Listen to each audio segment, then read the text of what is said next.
Good morning and welcome. Thank you for joining us today. Today is Monday, March 30th, 2026, and we are here for a work session with our Larimer County Sheriff's Office of Emergency Management for a fire danger and response update here in the Commissioners' Conference Room.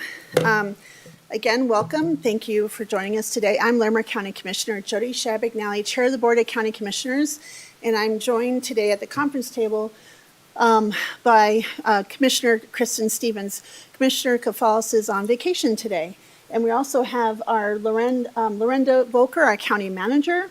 And we also have our wonderful Larimer County Sheriff, John Fan, who will introduce Justin as our guest. And we're looking forward to this presentation today. So Sheriff, I'm just going to turn this over to you. Thank you for being here today. Thank you, Madam Chairperson. As you mentioned, Commissioner, I'm John Fan, the Larimer County Sheriff, and I am going to do very little talking until the very end. I'm going to turn it over to the man I rely on for knowledge and insight, maybe not technology. Oh, there he goes. All right. Yay, and technology. Our Chief of our Emergency Services Fire Division, Justin Weitzel. Justin, please. Yeah, good morning. Happy to be here. Justin Weitzel, Chief of Emergency Services for the Sheriff's Office. Like the Sheriff just said, but I figured I'd repeat it just in case. So we were asked to put together a presentation on the current fire conditions and kind of where we're sitting for the year. So we put that together and wanted to present it to you. And yes, when we go through this, it is as grim as we think it is. So obviously there's a lot in here that's like, wow, that's maybe worse than we thought. And we'll kind of hit on things a couple times in here, just to reiterate. But the biggest thing is obviously it's dry. It's one of the driest winters in history, as far as they've been recording it in northern Colorado. And I'll get into the red flags here in a minute, the snowpack and the severe drought. But that's just kind of giving you an idea. So, Justin, sir, I'm sorry to interrupt you. I know we had gotten this other information that you had sent for the work session, but these slides might look a little different. So I want to should be basically the same. It's just updated. Cool. If you wouldn't mind sending that to us when you're done, that would be. I just wanted kind of in case I forget, just kind of ask that. Yeah, and I'll talk about the updates too. But the document I sent you was put into this so a little bit different format. You know, the things to hit on, and we talked about a dry winter season for Larimer County. The soils obviously are dry and haven't had a lot of moisture all year, which leads to a lot of our problems throughout Larimer County, not just the low area, but even up in the high country. While there is maybe a little bit of snow still left up there, once it leaves, there wasn't a lot of moisture from the snow, so that will evaporate really quick, and the fire danger will probably rise pretty significantly even in the high country. As of today, the state snowpack is about 24% of the median average, and that's 1987 and 1977 were the other years that were similar. So those are the only, so this is in line with those driest years ever recorded. The South Platte Basin, which encompasses all of Larimer County and is the major basin for Larimer County, is 38% of where it should be. The obviously the Larimer County drought status changes every Thursday, but you're starting to see, and I'll get into that a little bit more, but obviously severe drought and extreme drought are taking over the county continually. Winter temperature anomaly, as we all know and have experienced firsthand, the temperatures are way above what we have experienced over the years and not in line with what we expect even for this time of year. I guess tomorrow we'll have a little bit of a reprieve, but we'll be right back into it. The precipitation as rain instead of snow, we've had more rain. The problem is it evaporates really quickly and soaks into the soil and doesn't just kind of cover it and soak into the fuels, the things that ignite the fires, right? The grass, the fuel, the fire, or the wood on the ground, those kind of things. The soil moisture, and the sheriff talked about it last week, but the soil moisture is well below normal as we enter spring. And obviously with the winds, today's predicted again to have high winds and low RH, so the soil moisture is really dry. And even if we were to get rain, we need a significant amount to get back to normal. And obviously the soil moisture helps when we have a fire to mop up the fire after we get it contained. And so that's going to make it difficult. And then red flag warnings I'll get into because as you'll see, so if you jump into red flag warnings, today I had to go back in today and add more data because it just got updated, but we had one more red flag. And if you look from 2026 to 2020, as everybody remembers here, 2020 was Cameron Peak, the largest fire in Colorado history, East Troublesome, and numerous other fires that we had to contend with in 2020. But if you look at that year, even which was an extreme year as far as I'm concerned as fire, we only had 11 red flag warnings for the whole year. We've already had 18 from January to today in zone 238, which is the plain zone that's below 6,000. We've had several in 6,000 to 9,000, but not quite that many, about half. So obviously red flag warnings are when we have high winds, low relative humidity, and fire conditions that are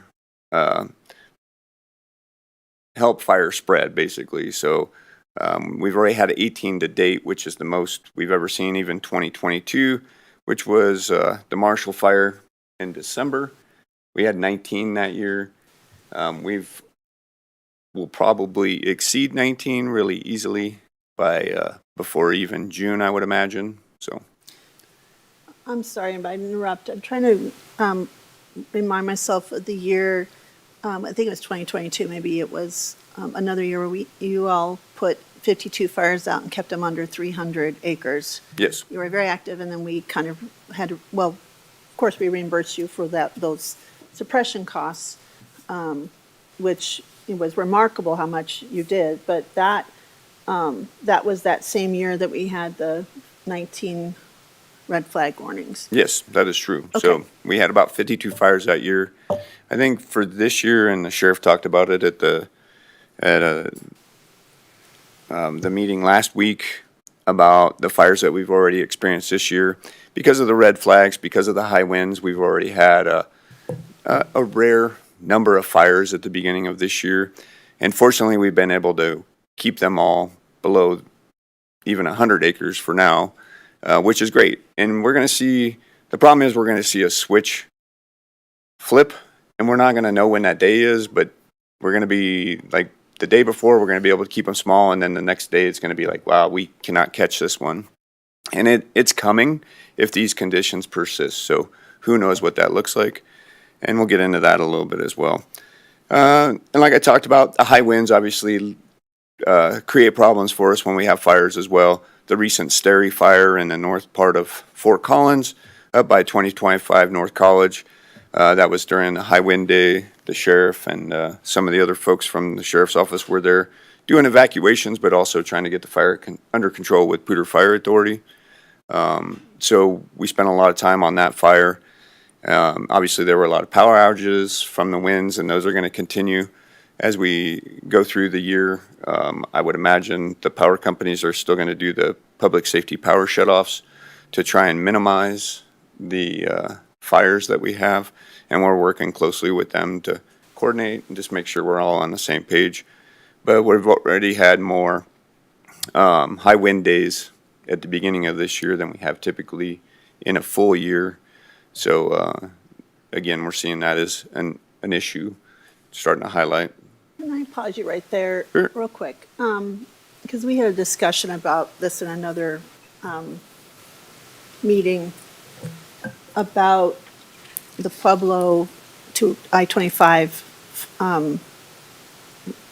the wind and the blowing of it was so dry down there too that that dust storm that took some lives and was pretty tragic. And I'm wondering, we did have the closure with the fire, and there's been a lot of dust, and we've had those winds where branches and things are flying around.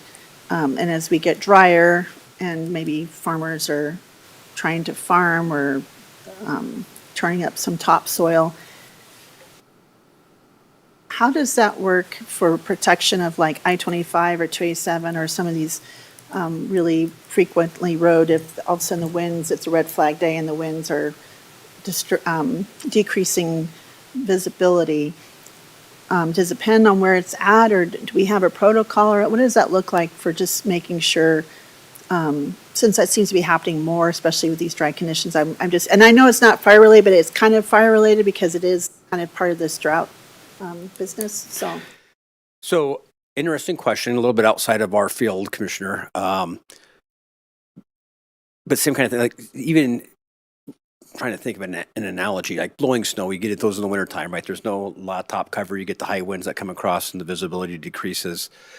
You know, we try to be as nimble as we can, and our partners at Colorado State Patrol do as well, making sure that people are notified by the variable messaging boards on our interstates and our highways of low visibility that comes up. There really isn't a protocol to address that other than the response mode, because it depends on where the winds are coming from, what the alignment is like, as far as, and what the topsoil is. There's a whole lot of different conditions that happen.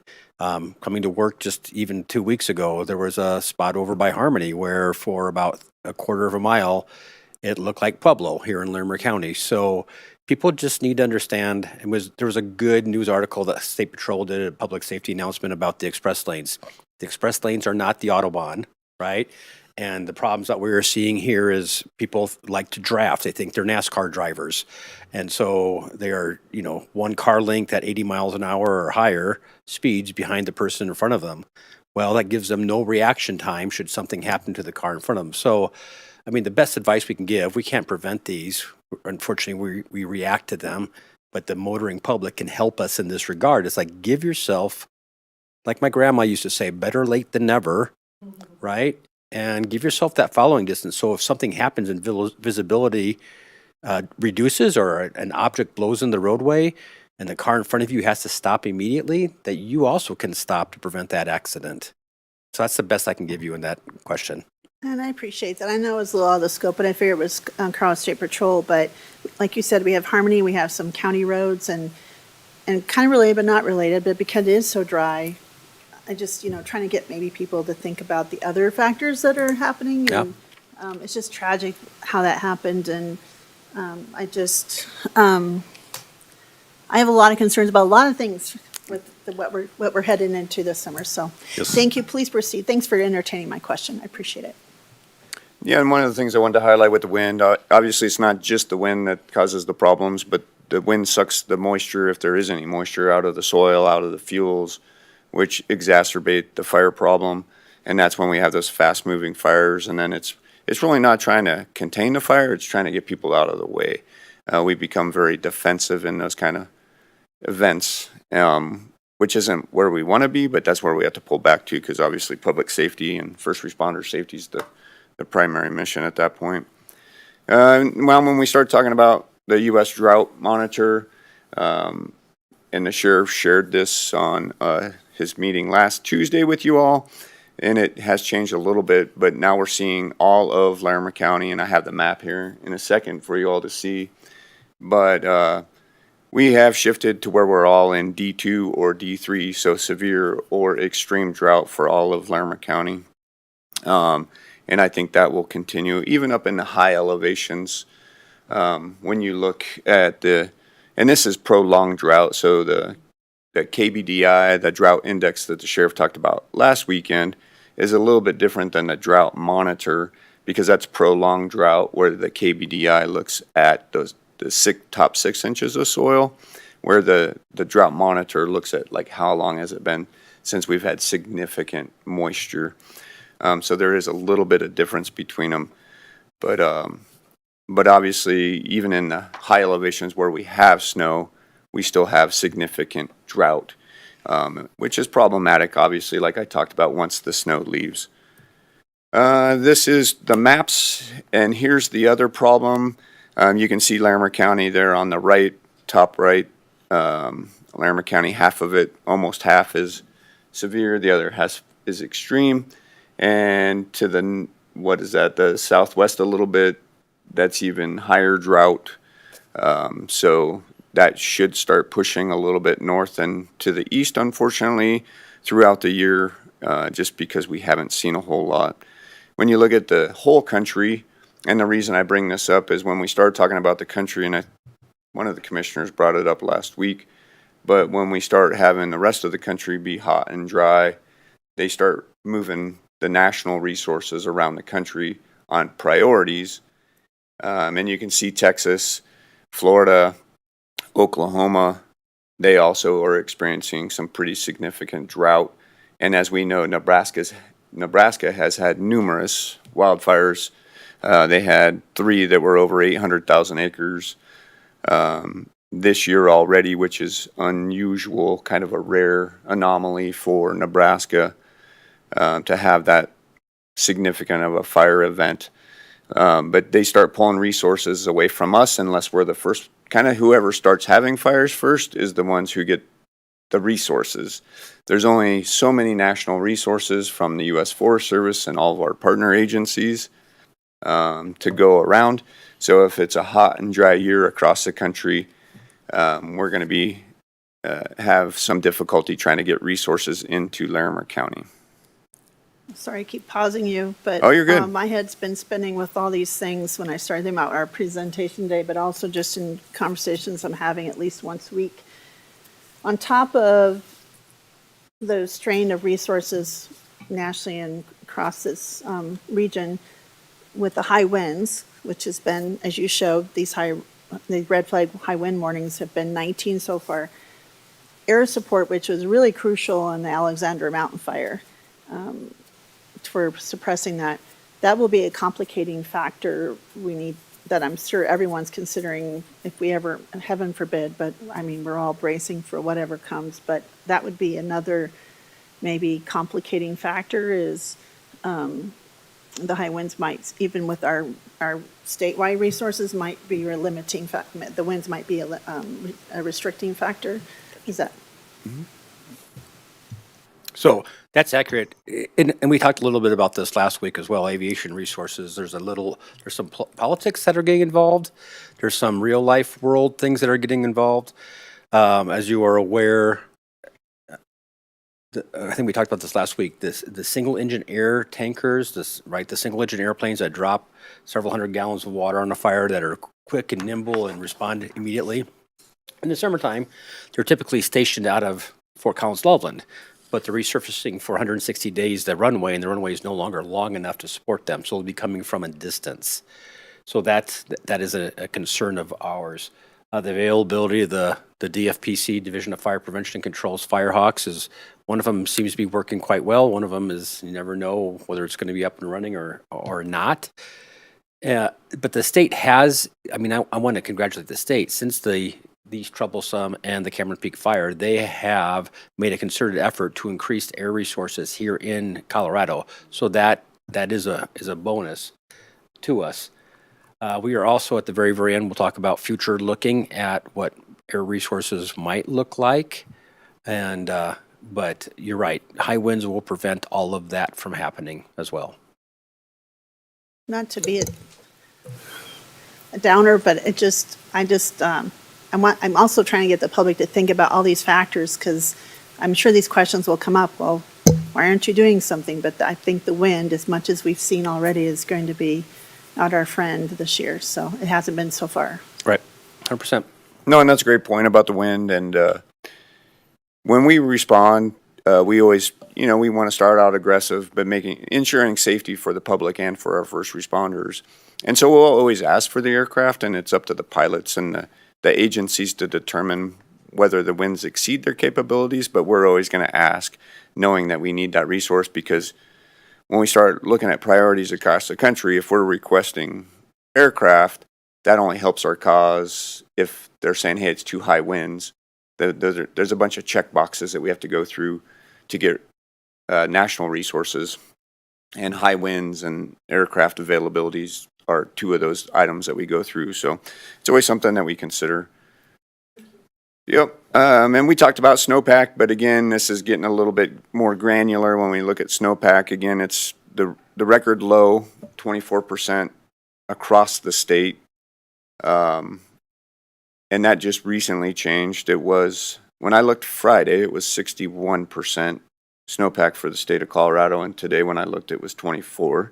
So I updated it from the document that you all had, and that's why you're seeing some different numbers from what you had. I figured the numbers were significant enough. I need to make sure I presented the right figures for you all. The South Platte Basin, which I talked about, which is the major basin in Larimer County, which covers all of Larimer County, is 38%. The Cache La Poudre, so there's three minor drainages that make up the major drainage. Cache La Poudre being the main one through the middle of Larimer County, and obviously the Big Thompson and the North Fork. The Cache La Poudre sits at about 36% of median, and the other two are 36 to 41%, so they're close. But pretty low for this time of year, and we're about a month ahead of what snow melt average is, and I would imagine we probably saw the peak of the river, or we will see it in the next week. And then obviously we all are aware, but Fort Collins, Loveland, we had no real significant snow all year, which has made it very difficult. Just personal story is, I knew it was probably near the peak because the major irrigation ditches, since I don't live in city limits, I live up in unincorporated, those ditches, especially the main ones, not the smaller, I think the junior right ones, but they're running like full right now, all of a sudden turned on. So I haven't, seen them that full that soon. So obviously, they're getting their boiler into storage. So it was a notable thing. It's a lot earlier than I've seen it in years past. So it's interesting. Just things are way earlier this year for sure in a lot of ways. No, that's a great point, and we are definitely way ahead of schedule. And obviously, it would take a significant amount of snowfall. And when I had that 145% down there, we would need 145% of normal snowfall. That was when it was 61. So it's probably well over 200% of normal snowfall to get back to where we need to be. So that is again, one of those clues that we key into and say this is going to be problematic. And then just reiterating, the fire season outlook. We already had multiple fires this year. Early onset, extended. Here's the problem is when we have fires, if we catch them, they're going to be harder to mop up. We're going to be there longer, where maybe it would take us, if we caught it that day, we could probably have it mopped up that day, but conditions are so dry that if we catch it that day, it's probably going to take us 2 more days to mop up because the heat just holds on longer. There's not any moisture in the soil. So we'll be on incidents for extended periods of time, which obviously impacts our unit, the other partner agencies that do wildland fire. We just start spreading resources really thin locally when we have that much of an impact. And so those are things that we consider as well. Sorry, I have to ask, you say a couple more days, which is really important that we mop everything up, but I hear more days, more money, more resources. So that would already increase what we normally would see for fire suppression and recovery. Maybe double digits increased at least. I don't expect an exact number, but I'm sure it's not just 8 or 9%. I'm assuming it's double digits and significant if it's 2 or 3 more days, if you're thinking that might take that much longer. Yeah, it's going to be longer in duration, but it's going to also take more people to get that mopped up. So I would agree that it's probably more of a double digits, probably closer to 20%, maybe even 25% increase, and that's just a guess at this point. But we are seeing some difficulty in keeping those fires contained, not keeping them contained, but mopping them up. It's just taking longer than what we're typically used to. So, and that's, again, the record low snowpack, the severe drought that we're experiencing, and an unprecedented number of red flags. So it has impacted us already, and I'll get into some of that here in a second as well. Some of the things that we've done to prepare for this year, because it is early, right? The Phantom Canyon crew, which you all are well aware of, We have 8 full-time, and then the rest of them are part-time. We're bringing a few extra on this year, so we have 8 full-time, and then we'll have 16 part-time that we're bringing on to supplement the crew. We had targeted April 30th to bring them on because that's our typical spin up to fire season. With the current conditions, I made the call to bring them on this Thursday, so that we can get them prepared and out the door, knowing that we're setting ourselves up for a busy year. So those will come on early. Again, another impact to our budget. And I want to commend you. I'm assuming, I think this is what I understood accurately. There was a grant program through the Division of Fire Prevention and Control and another workforce grant through the state that let Poudre School District do in kind of a concise training for high schoolers to do wildland fire mitigation work. And as I understood it, a couple of them might have been attached or gotten to work through your Phantom crew or through you, and I just want to thank you for that workforce connection and trying to bring up the next generation of firefighters or land stewards. And I just want to, I'm assuming that's still, I think that Yep. was connection. I just want to commend you for that partnership with the Poudre School District, and thank Dr. Kingsley and others for doing that. We're hoping to maybe expand there, keep that alive, and I just want to commend you for that. I was really thrilled to hear about that, and I just want to take a moment just to recognize both of you for your leadership there and that partnership, because I think it's important as we go forward. We're going to need a lot of people, all hands on deck here, so thank you. No, and that's another great point, and I appreciate that. And we do everything we can to bring on more wildland firefighters. We have our on-call program this year as well, and we should actually be over 100 firefighters in our on-call program, where we were about 85 last year. So again, we're seeing some increase in that. But it is important that we train the future, that we create legacies for those coming behind us, obviously, and training the younger folks. That's where I came from. You know, I started here with the sheriff's office years ago. I won't say how many, but years ago. And so a great opportunity. And so we're always looking to figure out how we can work with our community to get people excited about it. So no, I think we're always looking for those. So if you ever hear of any, we're happy to help out wherever we can, because that's important to us as well, to make our program better. Some of the other things is we're working with Excel Energy and Pano AI. They obviously have several cameras here in Larimer County. Majority of them are down where the denser populations are. We're working with Estes and Pano AI to see if we can get any up in the Estes Valley area. So we're working through that, but we do have at least 10 cameras that look into Larimer County now with Excel that they've given us all access to for notifications. So when AI detects it, it'll send us a notification, so we get them all the time, especially with the ag burning going on, but I'd rather be ahead of it than behind it. So it's been great having that, and it's only going to get better as time goes by. And then also we're working with a couple companies that do satellite detection. So low Earth orbit satellites that are detecting wildfires, and we're ingesting that data in as well, and they're giving us notifications from those.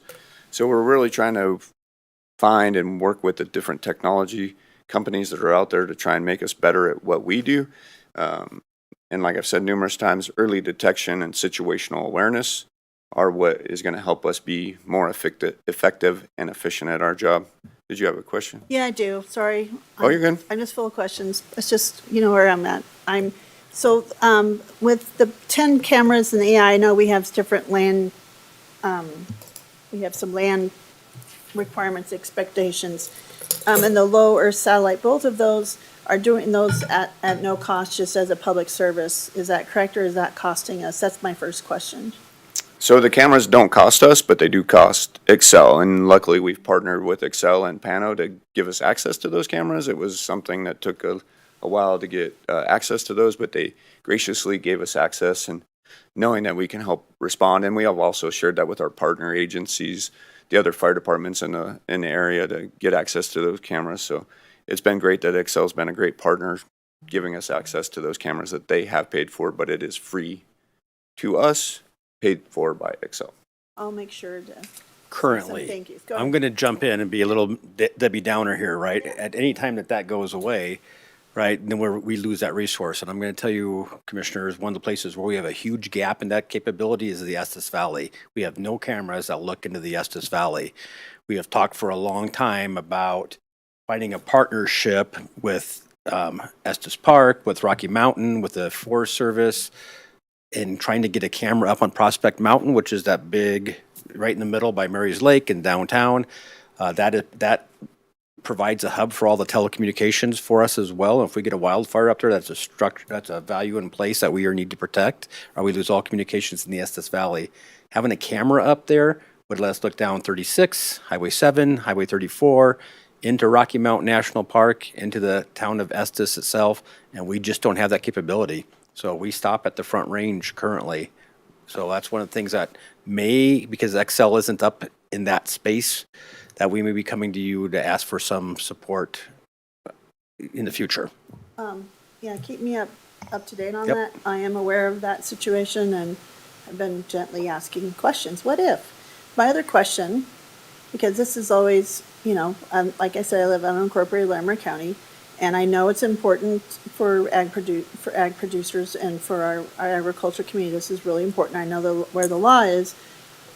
Do we ever reach out to them and ask for, is this part of the protocol or etiquette to contact you all to let you know when they are burning? And I know I've seen some out there and they have several people, but boy, it sure be helpful if, especially if the smoke, people get panicked and see the smoke and you guys say it's an agriculture burn, so you're going to get those calls. I get them. So, and maybe if we're partnering with them so that you're on alert that they're, in case the winds kick up. That's, I think everyone has the best intentions, but, wind comes up and things like Nebraska, which impacted my family history home that we don't own anymore, but it's gone. But I'm just curious about that. So by law, they don't need our permission, and you know that, right? But there is an expectation by law that they at least notify us for that very reason, is that, hey, we're going to do this. The problem we run into is not so much the folks who are actually agricultural, because they've been doing this for generations. They understand what this is like. They usually bring the resources. Yeah, sometimes accidents happen, but by and large, they're very good stewards of what they are doing and managing the fire, and they taking a look at the weather conditions around them. Where we run into problems are the folks, like where I live. I live on a large acreage. I'm very fortunate. People who think that they're agricultural, and now they're burning their fence line of the tumbleweeds, and they're really not agricultural. And then they don't know the rules. They don't notify us, and sometimes those things, and they're not as prepared as folks, the farmers and the detritus companies. Hence my question. Thank you. So, thank you, Justin, for your patience. I just also trying to make folks maybe who are listening maybe think about all these factors that are keeping me up at night. So No, these are all great questions, so I appreciate you bringing them to our attention and giving that chance to answer them so that the public can hear. The next thing, obviously, evacuations are one of those critical items that are high risk, right? If we have to and when we do evacuations, there's a ton of potential for injuries, fatalities. So this is something we put a lot of time and energy into, with not just within the sheriff's office, but with all of our partner agencies. One, to make sure we're coordinated. As we've seen across the country, evacuations become problematic when multiple people think they're in charge or making different decisions independent of each other. So we really work with our partner agencies to make sure that, one, we're all on the same page, and two, we know what evacuations look like when they do need to happen, and we want to do them early. Again, you've heard us come here before and say that we're going to do evacuations early and we're going to go pretty big. I'd rather move people out of the way of potential than wait and be like, well, we should have evacuated them an hour ago. So if we can move them out and then we can apologize and say, hey, we did it based on the experience and knowledge that we had at the time. Fortunately, nothing happened, and the fire didn't really get close to your house, but now you can move back in because it's still there, rather than like, dang, we missed the mark on that one. So we're always going to be aggressive with evacuations because we found it is beneficial. Cameron Peak, we did over 30,000 evacuations with no fatalities or injuries, And that year in 2020, across the country, that was unheard of. So obviously we were doing things right. So we'll continue that posture of doing it aggressively, but making sure that we're protecting everybody and then getting people back in as soon as we can. The other thing is coordinating, interagency coordination, which is huge. Obviously, the sheriff's office can't do wildland fire on our own, and you hear this all the time. No agency, no one agency can fight wildland fire on their own, and we rely on all of our partners from the feds to the locals to the state. And so we've already been having numerous meetings to ensure that we're all on the same page with our incident commanders, our response plans, what each other is bringing to the table this year, what other conditions are going on. The Forest Service has already brought severity resources in pretty much the whole year up to this point, just because of the danger that they've seen in it. You know, obviously the forest, where the forest is, they've had a snow, but they recognized we had high fire danger here, so they brought in severity resources to potentially help. They were up on the Sterry fire in North Fort Collins, which is great. So having our partner agencies and making sure that we're all on the same page and sharing resources is what it's all about. We do have our summit meeting in April. I think it's April 24th. So we'll be having that meeting with all of our partner agencies.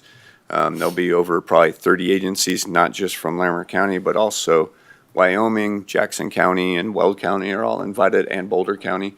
So the surrounding counties, because obviously wildland fires don't have jurisdictional boundaries, or they don't follow them. Be nice if they did, but they don't. I'm going to pause you there. I'm so glad to hear about all of this partnership. I call it the Larimer way. We're really good at knowing that we're better together and working and communicating and practicing. I know we've done some like Pinewood Springs or not Pinewood Reservoir area, like practice some evacuations and some things with OEM. And also I think what needs to be practiced or maybe coordinated, and I think, Lorenda, we had talked about this C11, it might be really time to accelerate our little friendly training for all elected so they know where to send everybody for information and how to kind of coordinate that so everyone's ready and knows, to the Joint Information Center and maybe how the protocol goes. Because I'm feeling like we were talking about this and looking at getting that kind of organized, especially City of Loveland, and now I feel like maybe sooner is better. I'm just curious about that, Lorenda. And there are several elections happening in April, so we thought we'd follow the elections and then make the invitation for the new electeds. Fantastic. I'm sure you'll all appreciate everyone kind of knowing the leads. Are we doing any extra education for any of us to say, if you haven't signed up for LEDA, now's a good time? I know what a lot of people have, but still trying to even push more folks to be on. Just curious. So every community event I go to, and I would ask the commissioners, I carry a number of things in my pocket, right? I carry business cards if they want to get a hold of me. The kids get the little stickers and everything. And I carry a pocket full of these little cards that Kate Kimball has created. It talks about, man, you need to help us help you, because this is how we're going to communicate with you in the initial moments. One side is the NOCO alert, so like the Everbridges that we do for evacuations. And then the other side is the wildfire website or web page that Justin created, the Aegis, that talks about where are fire restrictions, where are evacuations happening. And so every chance I get by word of mouth is we're talking about that. We put it out on social media. So yes, we are doing as much as we can in that regard. Well, that looks different than when I was handing out. So if those are updated, I would love to have a stack to carry around with me. Sure, we can get you. Yeah, like I said, Kate Kimball in our office created it, so I don't think it's a county-wide thing. I think it's just in the sheriff's office. I would love some if you could spare some. Absolutely. So, okay, thank you, sir. Those look a lot snazzier than the ones, but the other ones are good, but I think they're the ones, they're older ones, but I cleaned up some of my desk and stuff, like, oh, I'm glad I have some more of these. So I'm just curious, because I think this is maybe the time to do more. I appreciate my questions. Thanks. No, and that was a great segue into my last bullet on this slide here about community preparedness and just reaching out to the community, working with our PIOs, both Michelle Bird and the County Commissioner's Office and Kate Kimball from the Sheriff's Office, and trying to do some messaging to our community and citizens that recreate and live here, and just asking them to be a little bit more cautious because the fire conditions and where we are sitting for this year, it may look similar to years past, but we're experiencing severe drought, and that we just ask them to be diligent as they go out and experience the outdoors and backcountry, right? So that's something I have on my list to get with them and make sure that we're pushing messages out periodically, just to remind people that we are in this, and as we start having fires, just to kind of remind people to help us out and do the best they can to minimize the potential. So the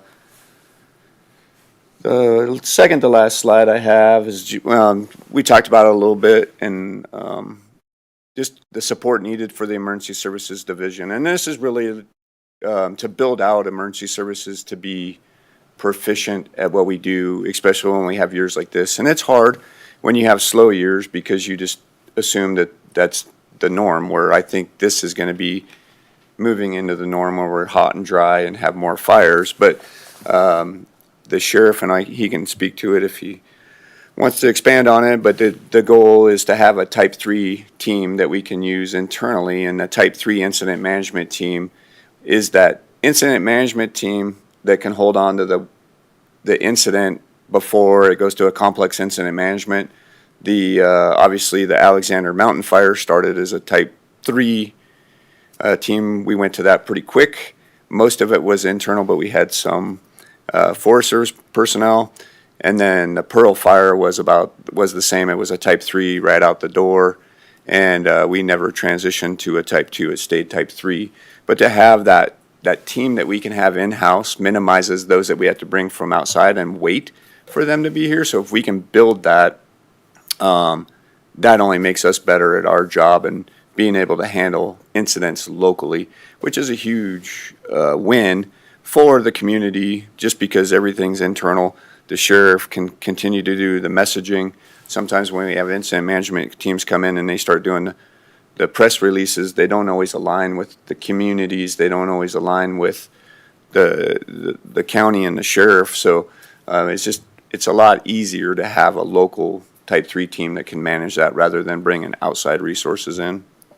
Would you mind, just for the publics, when you start talking about Type 2, Type 3? Yep. Can you just do a really brief for the folks listening in who might think, I don't know what that means, what is that, and maybe which website do I go look to learn a little bit more? I know you guys got some great resources and the dashboard's up and all. No, I can quickly cover that. That's a great point. So everything in wildland fire is a national standard under the National Wildfire Coordinating Group, NWCG. And so unlike a lot of other things, structure fire, law enforcement, there's no national standard, but for wildland fire, there is a national standard for quals, experience, all that. And we type everything so that when we order it, you get it quicker, from helicopters to crews to the teams. And so when we're talking a team, we're talking the incident commander, the operations section chief that's making sure that things on the ground, the boots on the ground are doing what they're supposed to, logistics, ordering the food, the porta potties, those kind of things to support the firefighters in the field, finance, because everything costs money, and and then so that makes up the command and general staff, and then they bring a bunch of other people. But you start out at a Type 5, which is like a single tree that has caught fire. That's a Type 5 incident. Type 4 is more of a local, should be out that day type of thing. And then Type 3 is kind of like a Pearl or Alexander Mountain Fire, where it's longer duration. You're going to have it extend probably 3-4 days or longer. And then what they've changed it now, it's complex incident management teams. Anything beyond a 3 is a complex incident management. Used to be Type 1 and Type 2. They've combined them now to make them complex incident management. Cameron Peak, great example, 112 days. That obviously we had numerous incident management teams coming in throughout, but they come in to manage the incident under the direction of the county and the sheriff, and so they're delegated some authority to manage the incident, but they are actually working for the county and the sheriff to ensure that the goal are met. So That was helpful. Thank you very much. Yep. The next thing is obviously I have 5 field commanders and battalion chiefs in emergency services that respond to all these incidents. And as we have elevated number of incidents, that wears on my folks that are working 24/7, 365 days a year. And when I have 5, that gets to be problematic for them with balancing families and work and everything else they got going on. And we also like to send people out across the country to maintain and build their skills. One of our field commanders just headed to Nebraska this morning to go help with the fires out there. So that leaves us 4 back home. And if anybody gets hurt, then I'm down to 3 or 2. So just the depth in that field commander battalion chief role would help expand emergency services to where, one, I'm not burning my folks out, I can retain them, and we can build some depth there. And those folks can also help on the Type 3 incident management team. They do a lot of roles, not just in fire, but search and rescue, dive rescue, all the incidents that we do. But that field commander plays a integral role in emergency services and in the whole sheriff's office. And I did forget up at the top there, and something that not everybody recognizes, especially the public, but the sheriff's office has the responsibility for wildland fire, and we're always, the partner agencies rely on us. They rely on us to provide resources and knowledge and experience. So they always look to us for that support from the field commander, battalion chief, to help them make sure that what they're doing is correct on the incident. But they're also looking for our resources to help catch the fire and put the fire out. So we're always the first ones there, and we're always the last ones to leave. So whether it's in Poudre Fire District, whether it's in Loveland's Fire District, Livermore, and the sheriff also has some land that isn't covered by a fire district, which falls to him to deal with because there is no fire district there. So all over Larimer County, we're always the first ones there, the last ones to leave, just because that's the way we built our program. Nobody has a 20-person crew in Larimer County except us, really, in the region. So we are relied upon heavily. And that jumps right into the Phantom Canyon Fire crew. We have 8 full-time. Obviously, this year, 8 full-time. When we were busy a month ago, that was getting difficult because some of them had vacations, training. This is when we typically do a lot of training this time of year because usually it's slow and we can get training done. This year has been difficult to get training done and respond to fires only with 8 people. So we've had to do some interesting moving around to make it all work. But obviously if we could add to that full-time personnel, that would make that crew more robust in what we used to call the shoulder season when fires weren't happening. There is no such thing as a shoulder season anymore. It's just winter and summer, it seems like, which we didn't really have a winter this year.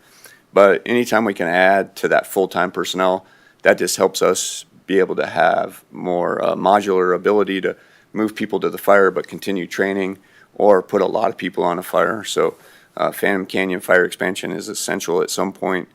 And then, as the sheriff talked about, early detection and situational awareness. That's the key to aggressive response and protecting our communities. So as we add AI cameras, as technology continues to develop, it's best if we're on the front end of that rather than on the back end of it.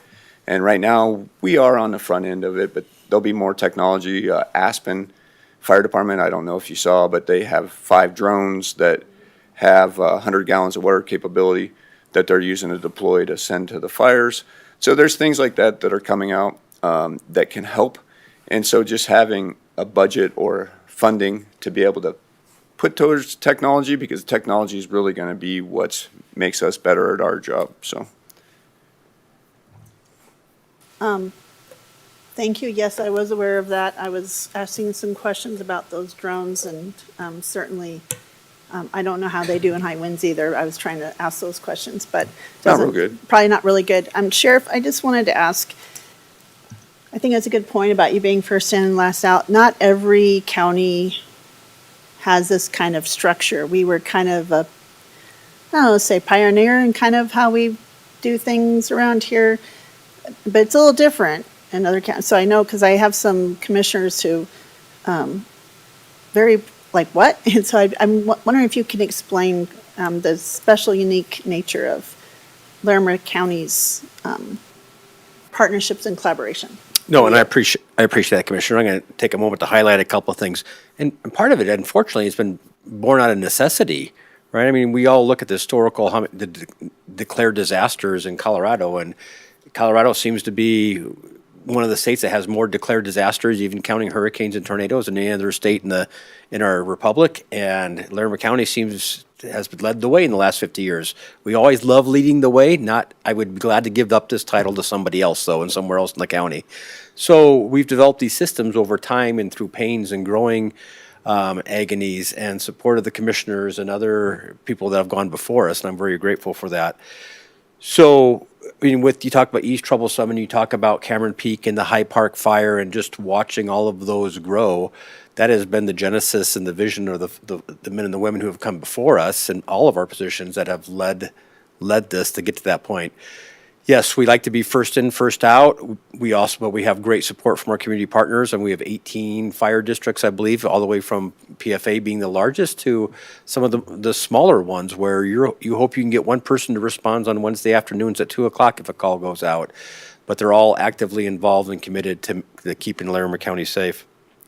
One of the things I just want to highlight before we move on, though, is like this opportunity born of necessity is given the folks at the sheriff's office, with your support and the support of the community, to do some other amazing things as well. So, for example, Justin, even though he won't toot his own horn, sits on a national, if you've ever heard of X Prize, it's like an organization that deals with nothing but BHAGs, big, hairy, audacious goals.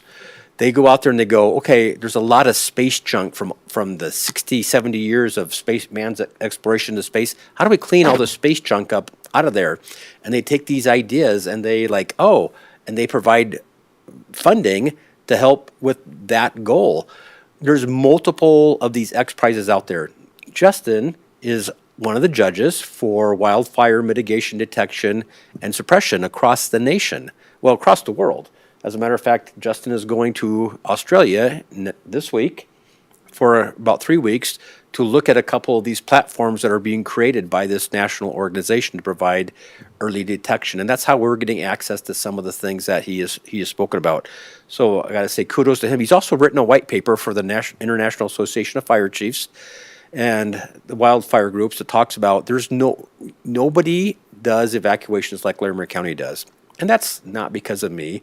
That's because of the vision of people like Under Sheriff Shellhammer, Chief Ian Stewart, and Justin. So Justin has created a white paper that talks about these Type 3, Type 2 teams that he talked about earlier, actually creating an evacuation branch manager that sounds like it's getting a lot of traction. CAL FIRE, you see all the TV shows about CAL FIRE. They do a great job in what they're doing. But what I've heard is that when we talk evacuations to them, they're like, well, that's not, initially their response was, that's not our job is to put the fires out. People should learn to get out of the way on their own. And it's like, well, that's not the case. Your whole purpose of being out there is life safety. So we have to help them. So that's being adopted nationally. Like I said, Under Sheriff Shellhammer and Chief Stewart out of Estes Park teach this nationally to a lot of the fire groups. Captain Mall and Captain Badberg are teaching large animal evacuations, because if you can't get my horses out of there, I'm not leaving my home, right? So again, very fortunate. We have great partnerships. OEM with Lori, Kimberly Copolita, all of our fire chiefs. I cannot begin to say thank you enough to them. And one of the things we're looking at as well, one of the things that, trying to be a little more nimble, I think you're going to see Bill Rasu and I come before you here sometime in the future that will allow me to enact fire restrictions unilaterally, but then it comes back to you for ratification. Where instead, like with Alexander Mountain, we had to do a special meeting, and fire restrictions didn't go into place until like the third day of Alexander Mountain. This will allow us to change that. I don't know that we'll get a chance to use that this year. I have a feeling that we're in fire restrictions now. We're probably going to stay there the rest of the summer. I am sad that Commissioner Kafalis chose today to because he asked at the last meeting what kind of support. He provided me a helicopter. You talked, and so I wanted to bring back my helicopter to him. But I think one of the unique and one of the amazing things that Your technology has allowed us are these drone technologies. The one that, and again, we're not here to endorse products, but the one that Aspen has, it's like, not my favorite. There's something being developed, and I won't name the product because it's not appropriate. That's being developed out of Canada that would actually allow greater water delivery at nighttime. And so when the winds are a little bit lower at nighttime and the fires have settled down because your relative humidities have gone up, that I'm more intrigued about. It's not cheap. I don't know what it costs yet, but that's a discussion that as we grow this and we send folks out. So one of the things, last point, and I'll be quiet, Phantom Canyon last year, because of the grants that Lori Hodges had, because of the grants that you provided for us, they funded 87% of their cost last year. The county only picked up 13% of their cost because it is very hierarchical in the fire world. As far as wildland, it's like if you want to move on the next step, you got to do this, this, and this. Well, part of that is getting folks out, like Larry Money, who's out in Nebraska, getting him out there to make sure that the task books are checked off so he can progress. And we get revenue back for that. They're going to cover his salary while he's gone. We like to do that. I don't know how much we're going to get to do that this year because I'm a little bit nervous about sending people away from our home when we're looking so dry. I'm done. Thank you for the opportunity. Did you want to hit on what Commissioner asked? Did I not? What'd you ask? Our partnerships. Well, What makes us unique? what makes us unique all here of those for things, but I the think. state, because some counties have a different structure, and it's and that you talked about how you're looking at this possibly going forward to, having us come back and so you can move quicker, but some counties, the commissioners, they're the fire warden, some counties. So, it's really unique here. Like you said, it's born out of us having this first place on a lot of Right. things that I would love to give up those titles. Unfortunately, I don't want anybody else to have to deal with. I don't wish that on anybody in Nebraska. It's just. And I remember doing this webinar about root and resilience about the grass fires. It was earlier last year, and I was like, wow, this is just amazing that they're having this issue. But I just wanted to kind of share. Maybe we're out of time, but I just wanted to, kind of just, maybe we could just put a point on that. We do things different here for a reason, and it works for us, but we're always looking to innovate and grow, get better. And I think that's the unique partnership between the sheriff's department and the county. Yep, I think it's just been that, again, out of necessity, thinking outside the box, and everybody in this room thinking about how do we best serve the people that have put us in our positions, right? How do we keep them safe and move forward? So, Thank you. sorry it took so long. No, and I look forward to getting the slides. Commissioner Stevens, did you have any comments or questions? I know we're almost out of time, but. Yeah, just thank you for the presentation. Really learned a lot, took a lot of notes. Really, I think it was really good information for the public and for us to understand kind of, the situation that we're all dealing with this year, and particularly that you're dealing with this year. Really intrigued by, some of the technological kind of advances and things that we might be able to do that can really help with response. And so, we'll definitely keep those in mind, and certainly a lot to think about as far as, how we can help you do your jobs better. So we will certainly take that under consideration, appreciate the work that you're doing, really want to make sure that we have adequate resources and that we're not burning people out, no pun intended, in this kind of environment. So thank you.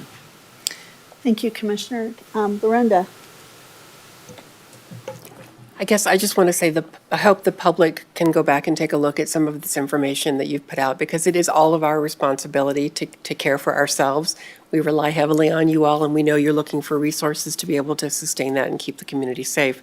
But it's a partnership, right? Not only with local fire agencies, but also with the public. And so anything we can do to help promote events you're having, if you need Michelle's help to get the word out to a different group, please let us know. This is a year I think we've got everyone's attention, and you all have been great partners in general across the board. So let us be partners back and help you all as well.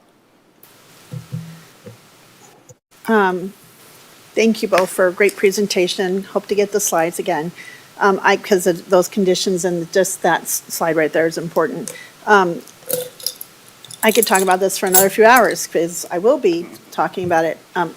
probably 2 or 3 times this week. And there's a wildland conference coming up in April. I'll be opening that up, and we have our Colorado Forest Health Council. We're talking about wildfire there. There's just be talking wildfire in Denver on Wednesday. There's just a lot happening, and I really hope it's that we're wrong. I want to be wrong. I want you to be wrong. I want us all to be wrong, but folks, this is what I was worried about a year and a half ago and a year ago. Just like this is, if we get a bad drought, we're in trouble, and here we are. So I just wanted to thank you for all the information and your partnership.